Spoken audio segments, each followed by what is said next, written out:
PNC News First is presented by the Bank of Guam, the People's Bank. Pizza Hut, we're taking pizza to where it's never been before. Taco Bell, the only place where you live Moss. Colgate, the #1 brand recommended by dentists. And IT&D.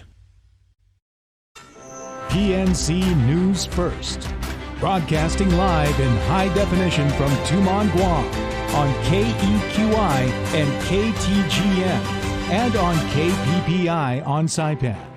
Here is your PNC News team. Half a day you're watching PNC's News First. We're live from our broadcast center in Akanta. I'm Ayana Shed. Thanks for tuning in. Topping our news tonight. Governor Lou Leon Guerrero has pushed for the adoption of her executive budget request, saying that the funding proposed in Bill 186-35, introduced by the legislature's Appropriations Committee, will prevent the administration from being able to hire more police officers, teachers, and nurses, and jeopardizes welfare programs for the people who need it most. Following the budget hearing yesterday, the governor issued a statement about the reductions proposed in Bill 186-35 compared to the governor's executive budget request. These reductions include $12.2 million and $2.4 million cuts to the budgets of the Department of Public Health and Social Services and Guam Police Department, respectively. But despite the discrepancies in the legislature's budget proposal, the governor said she is confident that they can all work together toward common goals and pass a budget that will prioritize fiscal discipline, maintain fiscal solvency, and ensure the government continues to work toward fiscal stabilization and economic prosperity. In a K57 interview with Patty Arroyo, the governor spoke about the common goals shared by the executive and legislative branch. I think there's a very good positive spirit of cooperation between the executive and the legislative. You know, our goal is, of course, to provide a budget that can provide the necessary public services for our people. Our whole goal together with the legislature and the executive is, of course, to have a budget that everyone can work with. And so we focus primarily, as we have always said, on the three major basic services that's very important to our people, which is safety, #1, healthcare, and education. Adaloop says Bill 186-35 also excludes a provision to restore the rainy day fund. It also does not include other administrative provisions to pay prior year obligations, allow the Office of the Governor to enter into procurement contracts, and give DRT flexibility to enhance tax collections. A little more than a week after the Ninth Circuit ruling against a Guam native-only vote to determine Guam's political status, many community members discussed their thoughts about the island's future. Let's check in with PNC reporter Amanda Dedicatoria for more. In the advent of the recent Ninth Circuit Court ruling, which ruled against the holding of a native-only political status plebiscite on Guam, dozens of people attended yesterday's Commission on Decolonization meeting to share their piece about the issue and their support for moving forward to determine the island's political status. But the definition of what forward means was a point of concern for some members of the crowd, with Edward Duenas, a chairperson of the Statehood for Guam Task Force, asking what a future plebiscite would entail. So if you're going to hold a plebiscite, what kind of plebiscite would it be?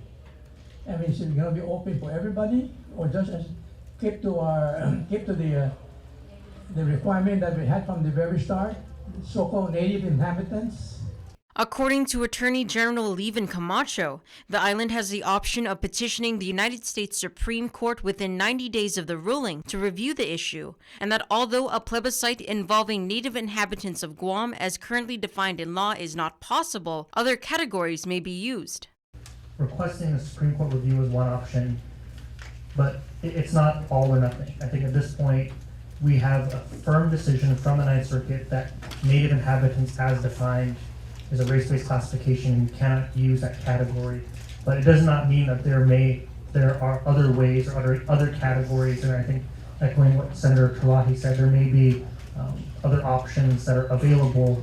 It's just a matter of we have a very limited time to figure out what those options are. Amanda Dedicatoria, PNC News. Governor Lou Leon Guerrero said that her administration will continue to work to proceed with the plebiscite and that they will continue to review their options about the issue. During a public hearing today for Bill 174-35, the Guam Waterworks Authority assures the community that they are placing measures to address the PFAS contamination in 3 wells. The legislation sets a maximum contaminant level, or MCL, for 6 PFAS components commonly found in drinking water for all community water systems and non-transient, non-community water systems. According to Senator Sabina Perez, establishing a maximum contaminant level or legal threshold limit for PFAS ensures that these chemicals are monitored and reduced in the island's drinking water. The bill also requires owners and operators of public water systems to issue public notices to persons who are served by systems affected by PFAS, regardless of whether or not the MCL has been violated. During the public hearing, GWA General Manager Miguel Bordalio says that the Waterworks Authority supports the intent of the bill and that they are currently treating the 3 wells reported to be contaminated with PFAS.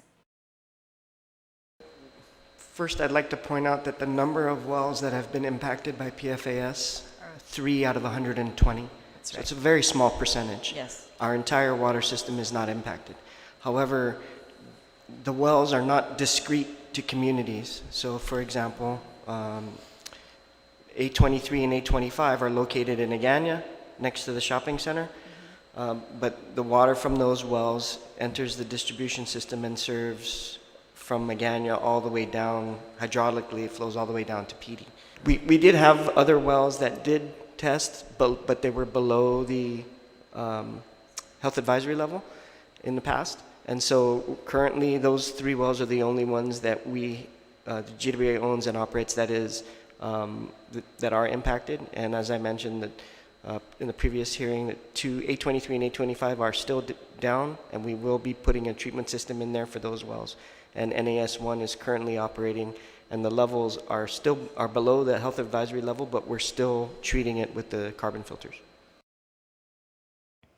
PFAS chemicals, known as forever chemicals because they do not break down, are linked to health impacts ranging from elevated cholesterol and reproductive harm to developmental delays and even an increased risk of certain cancers. Bill 174-35 is the second bill to address the threat of PFAS on Guam. Another bill, the Protehi Ihanam Act, was later passed into law to authorize Guam's Attorney General to hire specialized legal services to litigate PFAS manufacturers. If you still haven't been to the 75th Liberation Carnival, you have one more chance tonight. According to the Mayor's Council of Guam, the carnival has had low attendance in the days following Liberation Day. However, they are already preparing to make recommendations to improve next year's festivities. Executive Director Angel Sablon says they will be putting together an after-action report and providing their feedback, which includes shortening the length of the carnival and changing the location. Paseo, as we know, is not conducive to a carnival, especially if we want it big, because we have horrendous parking, and then we have the baseball league that's operating during the carnival, and we have the tourists that still have to come in. So even if we block roads and make waterways and things like that, it's just too much of an inconvenience. Sablon says that the extended carnival time period was still worth it, and thanked everyone for their support for celebration of the 75th Liberation activities. The Mayor's Council have also announced the Chagian Memorial tomorrow in Jigo as the final memorial tying in with the 75th Liberation events. How can Guam curb its growing problem of illegal dumping? That's what several leaders and agencies want to solve as they gather together this afternoon at the Guam Congress Building. PNC's Josh Taikinko has more.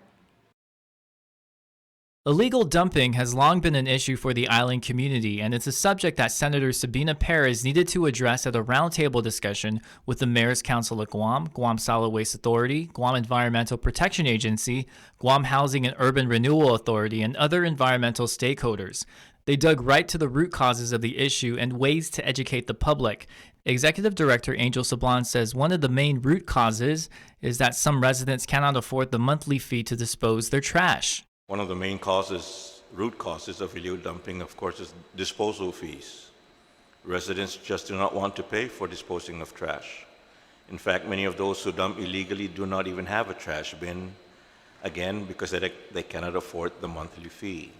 Sablan says unenforceable citations is another cause, asking for how many residents have been convicted of illegal dumping or caught, and to check court records. He also notes the closing of the Dedido transfer station, complete disregard of recycling efforts, and consumerism have all contributed to the problem of illegal dumping. Mayor Rudy Paco says there just needs to be better enforcement overall. But what it all boils down is that we have to be a little bit more harsh in these people that do illegal dumping. Inadequate trash containment at housing areas is also another concern. GURA Executive Director Ray Tapascha says there is a serious illegal dumping problem in some of their developments. He feels a lack of education is a contributing factor. But basically, what we discovered with our public housing program is they're still dumping even though we're paying for their trash pickup. Senator Perez also asked about considering the reopening and costs of the Dedido transfer station to GSWA General Manager Larry Gast. I would have to investigate that, but you got to remember right now that we have 3 transfer stations that are residential only and 1 commercial transfer station. The entire Orange County had 2 transfer stations for over 1 million people. Gast also states mandatory collection rates could be reduced if there was another funding source, but at this point GSWA is barely making revenue for their expenses. Us providing a differential payment program would not be likely that unless there is another funding source for it. Josh Tikenko, PNC News. Thank you, Josh, for that report. Don't go anywhere. We have more news first after this.